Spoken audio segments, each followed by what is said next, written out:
At our factory, we receive countless questions from professional and amateur users regarding the certification, use, troubleshooting, and maintenance of cut-off wire.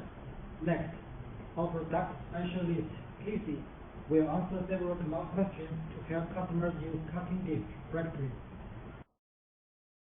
What do all the codes printed on the cutting disc mean?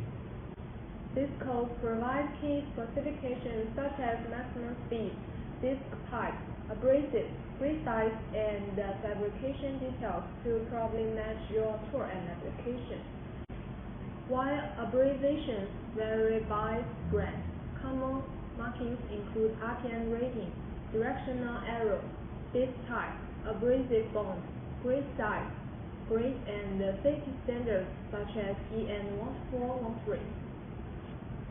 How do I choose the right cutting disc size for my angle grinder? Consider three dimensions: out diameter, thickness, and bore diameter.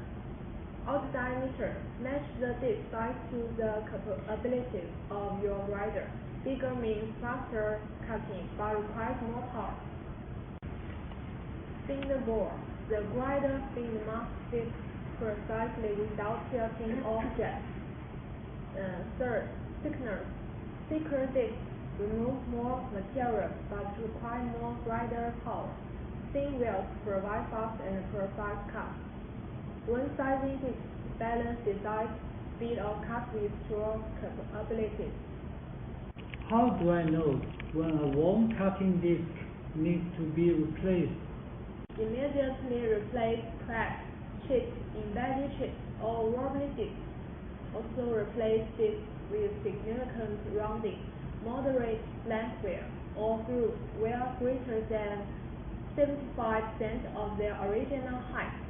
Discs running on flat down abrasives overheat and risk shattering failure. Proactively retire used discs before problems arise.